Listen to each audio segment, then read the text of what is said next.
melihat secara umum hari tentang biografi dari segi sepanjang perjalanan road tour ni? Macam saya ceritakan di awal tadi lah, saya rasa macam satu perkara yang baru. Saya melihat sendiri diri saya dan saya rasa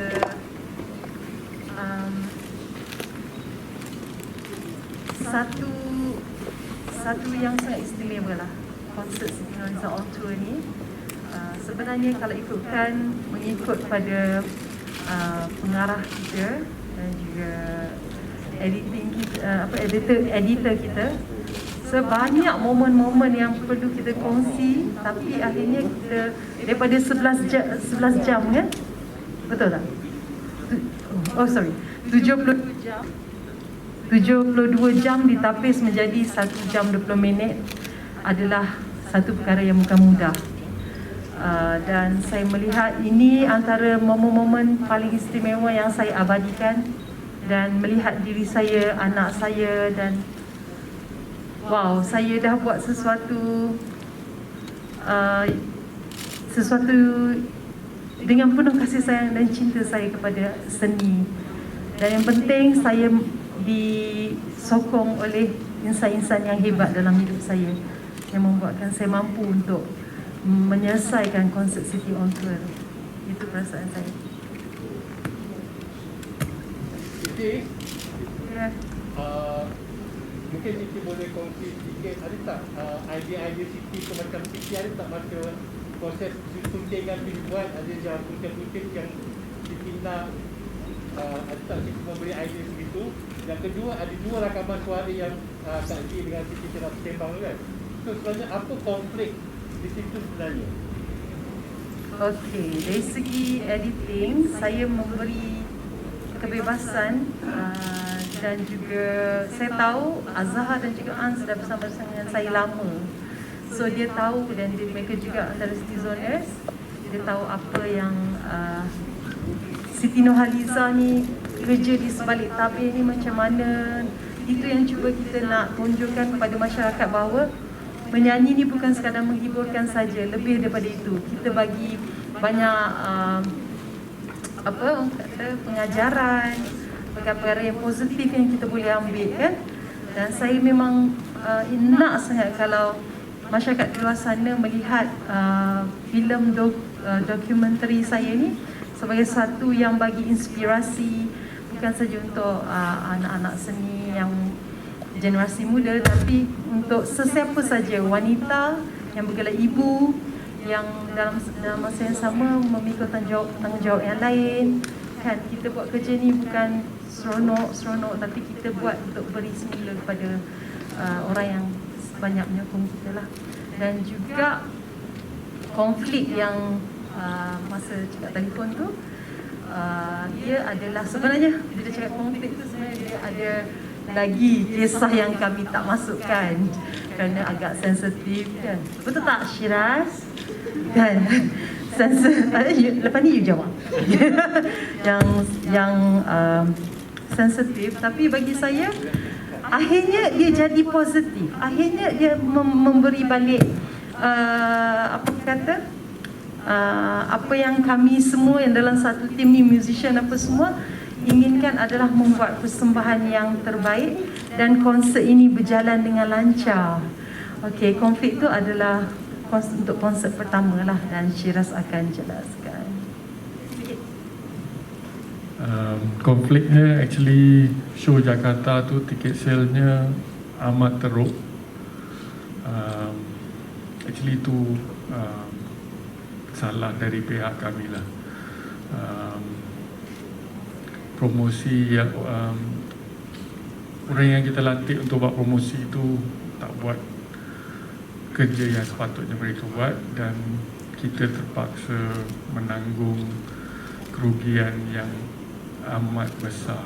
So konflik dia actually, kita nak proceed ke tak nak proceed. Kalau proceed, kerugian yang amat besar.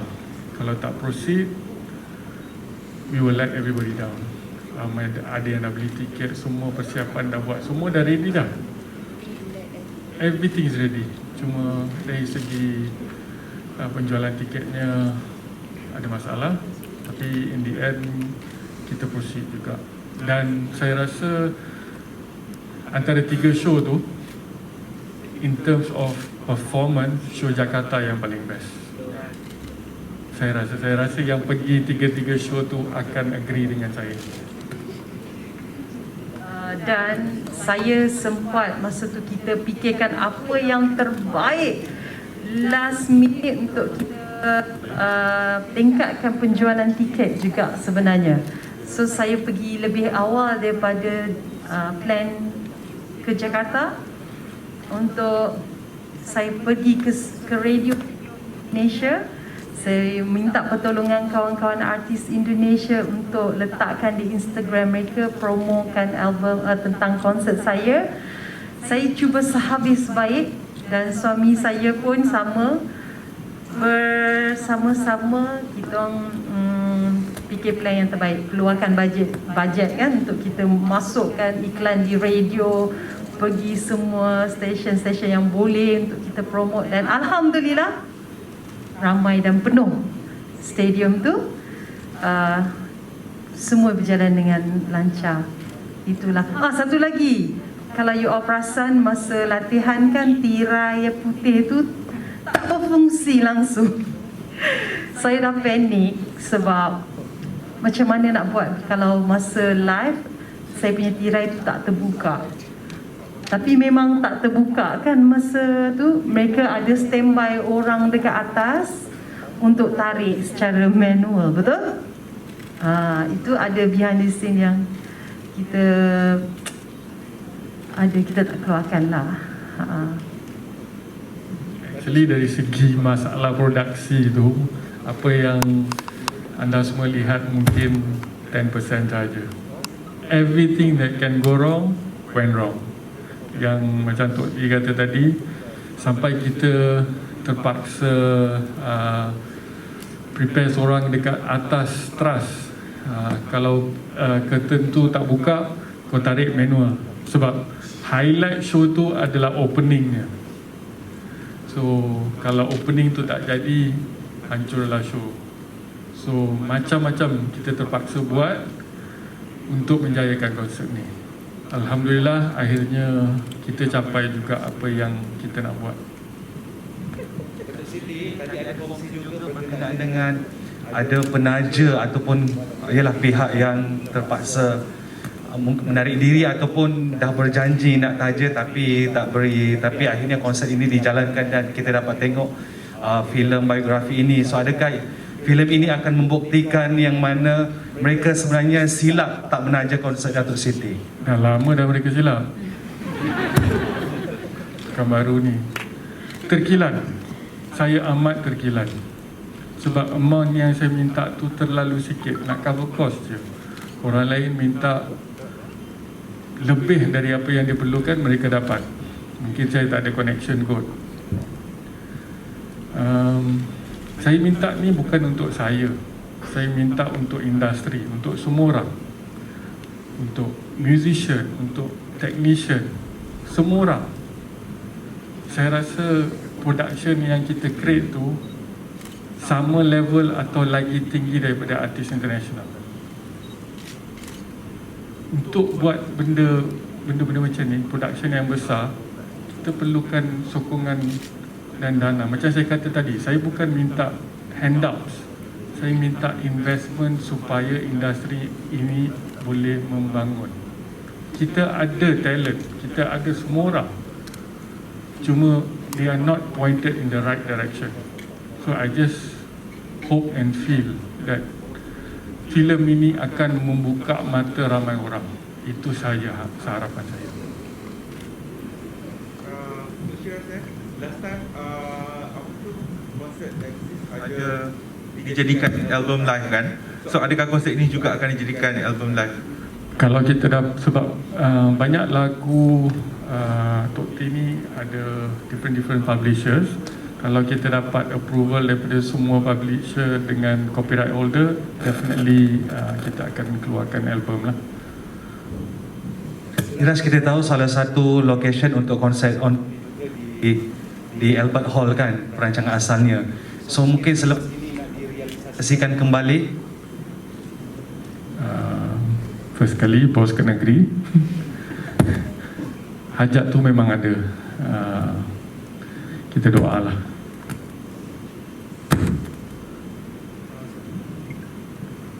Soalan saya, kualitinya sangat bagus. So ada tak perancangan untuk ke platform yang lebih besar seperti Netflix? Memang ada. Buat masa ni kita fokus pada Astro First dan Vimeo On Demand. Once kita dah selesai dua-dua platform ni, kemungkinan besar kita akan ke Netflix juga. Hai, Syirah, saya nak tanya daripada keseluruhan durasi tu kan, berapa persen yang sebenarnya yang dipaparkan daripada perjalanan ketika masa ini? And lagi satu soalan untuk Datuk Siti, kita dapat lihat ada scene ataupun ada momen yang begitu intense. Saya rasa mungkin pertama kali orang akan tengok Datuk Siti marah. So mungkin orang juga akan cakap, ini betul ke ataupun berlakon ke? So mungkin Datuk Siti boleh komen tentang itu. Thank you. Saya rasa dari segi Tok T memang 100% apa yang anda semua lihat adalah Tok T. Dari segi production saya rasa cuma masalah yang kita lalui mungkin tak sampai 10% pun. Jakarta hampir postpone. Singapore kita ada problem dengan logistik. Patut hari Isnin malam tu, konsert hari Sabtu, hari Isnin malam tu barang semua kita hantar ke Singapore. Last minute orang transport tu buat hal, kita tak ada lori. Kita dapat lori, dua lori tu hari Selasa. So naik barang hari Selasa malam, tim production cuma dah jalan dah malam sebab hari Isnin malam. Sebab sepatutnya Selasa pagi, Selasa tengah hari dah start, Selasa pagi dah start buat kerja. Saya kata tak apa, kamu semua jalan dulu. Saya seorang kena naikkan barang, transfer daripada satu store pergi kat tempat lain sebab lori trailer tak boleh masuk. Saya seorang kena handle 2 lori. Hari Rabu 2 lori lagi. Hari Khamis 2 lori lagi. Last lori sampai kat Singapore hari Jumaat pukul 6 petang. Saya keluar daripada KL pukul 7 malam. Saya sampai pukul 12. Sampai je saya kena pergi venue, ambil dokumen, pergi airport, clearkan barang lagi. Bila kru Singapore balik malam Jumaat tu, dia kata besok kita tak ada show. Kalau tak ada tim Shiraz Project, show tu tak jalan. Itu yang kata Singapore tu kita ada 24 jam je untuk siapkan stage. Dan stage tu bukan kecil ya. So macam-macam masalah. Airline Jakarta 2 hari sebelum show, airline tu patut sponsor pull out. So kesimpulannya, everything that can go wrong went wrong. But in the end, I don't know, Tuhan bantu kita lah. Itu saja saya boleh cakap. Tadi pun Brandon kata, how the hell do we manage to pull this through? Dan saya rasa tadi saya lupa bagi tahu seorang production manager kami, Dashni. Kalau tak ada dia, tak ada show ni. Dia lah. Semua orang buat kerja kan. Saya tak, jangan ingat ada lebih ada kurang. Semua orang buat, they are even higher than their best. But Destiny just held it all together. Setiap masalah dia yang settlekan. Okay, Tok T, satu soalan last untuk pengarah kita. So mungkin boleh kongsikan juga garang tak bekerja dengan Datuk Siti, dan untuk Datuk Siti pula, untuk konsert selepas ini, planningnya bila dan juga adakah akan kembali bekerjasama dengan Shiraz? Okey, garang ke Siti, garang ke. Okey, sebenarnya you tak nampak dia potong-potong, edit, ada secampak meja, apa semua ada, kursi semua ada. Okey. Tak adalah, saya macam tu lah. Saya cakap kat Shiraz tu kira dah habis garang tu. Tak habis hari. Itu yang tahan dia. Shiraz, lepas tu saya jeling kat Rozi, masuk Kak Zee, masuk. Watak Kak Zee.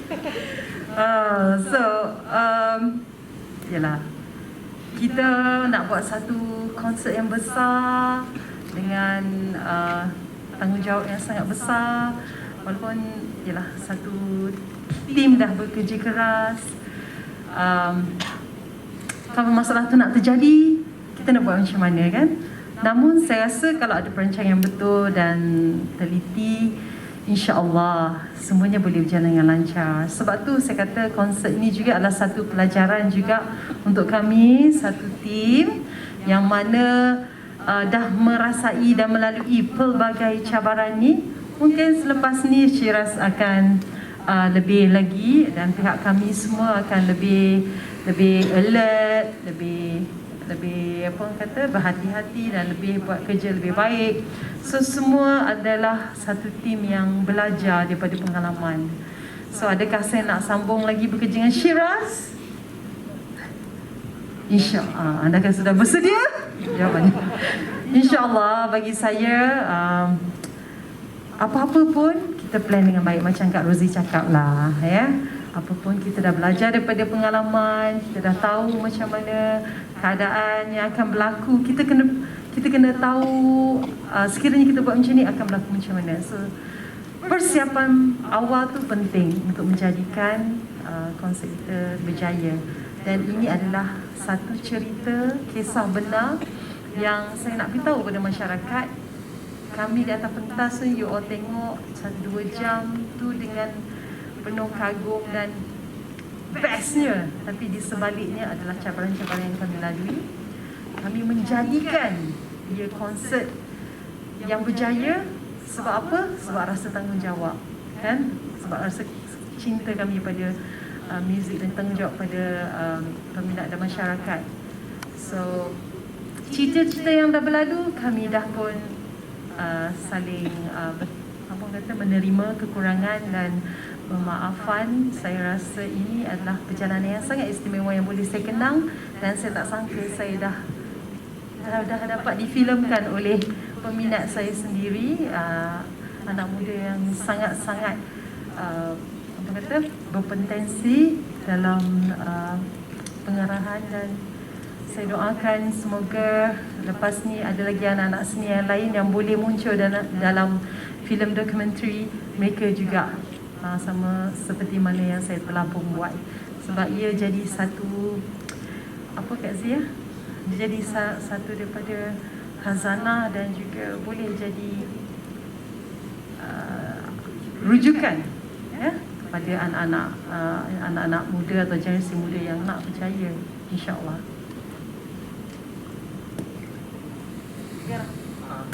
Tambah sikit berkenaan dengan apa tadi, soalan Bobo yang first tadi tu. Datuk Siti memang ada terlibat secara langsung tetapi melalui online lah, dari segi cintingan tu ada. Berdasarkan pengalaman kami bekerja dengan Datuk Siti, setakat ni melihat tak adalah garang, tak pernah garang pun. Yang dengan Syiraz tu pun kita orang pun first time tengok, nampak kat IT macam tu. Memang first time. Sama je. Ya, basically sama. Rasanya dia sebab trust yang telah dibina bertahun-tahun dengan Datuk Siti. So dia bukan untuk semua orang, tapi bila dapat tu best. Dan masa kita dapat tu pun memang momen yang kita dapat tu momen yang macam orang suruh off kamera tapi kita on. Faham tak? Macam menipu. Jadi tak on pun sebenarnya, tak off pun sebenarnya. So kita akan dapat momen yang best macam tu. Thank you. Saya nak tambah. Datuk Siti berkenaan dengan garang tadi tu, sebenarnya dia membawa satu energi yang positif sentiasa. Jadi orang yang bekerja dengan dia akan sentiasa positif. Jadi saya rasa macam saya tak pernah down, tak pernah ada emosi apa-apa pun. Sebab energi dia bawa tu. Sebab itulah dia tak garang, saya rasa. Boleh buat kerja lagi. Gitu. Okay, one last question. Ada dah ya? Konsert ni 2 tahun lepas kan? Ya, 2 tahun lepas, 2019. Masa konsert dijalankan, adakah terfikir untuk berfikir macam ni? Ya, memang daripada perancangan awal memang ada. Ada geram dan marah kan? Soalan kedua untuk yang Tadi tak dengar tadi. Kejap ambil mic. okey ni kan. Okey, Assalamualaikum. Saya ulang balik soalannya. Semasa konsert ni diadakan, dia bergema-gema pula ya. Cakap. Adakah terfikir untuk buat doku yang macam ni? Adakah masa tu biarkan dululah, ataupun sekarang dah banyak perkara yang tak baik, timbul rasa marah dan geram, jadi kita pun buat doku macam ni. Dan soalan yang kedua, ada masa-masanya tona warna ni macam kabur. Kalau tak salah pemandangan saya lah. Adakah itu sebagai simbolik kepada kesukaran yang dilalui untuk menghasilkan konsert on tour? Okay, terima kasih. Okey, yang filem ni memang dari awal lagi kita dah ada perancangan, dan itu yang daripada first day tu kita dah start shoot. Memang semuanya kita shoot. I rasa kita ada 30 hard disk kot footage. So memang daripada awal lagi dah ada perancangan.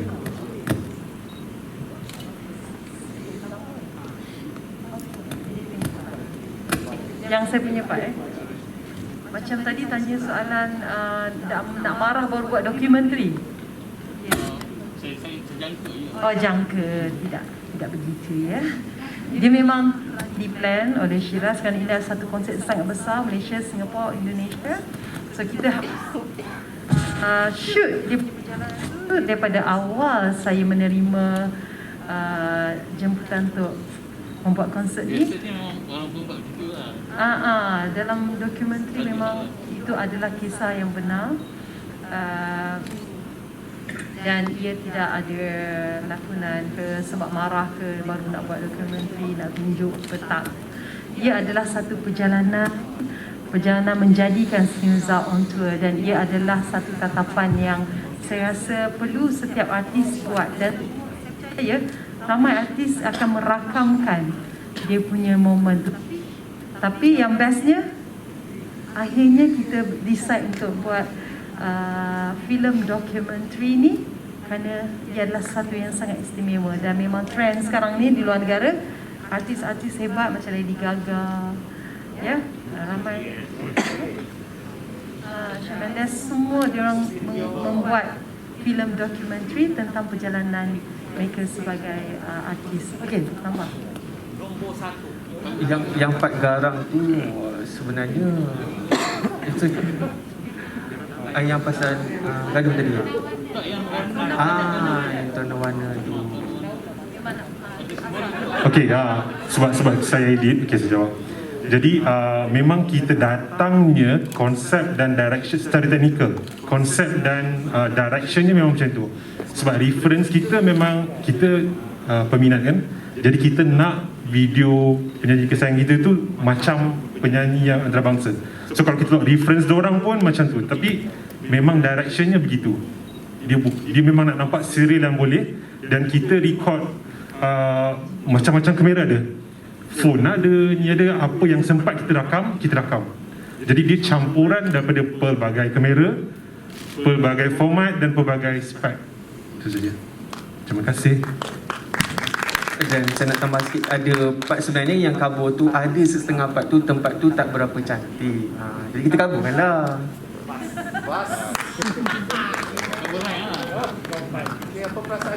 Okey, terima kasih semua. Kazi nak tanya soalan Kazi.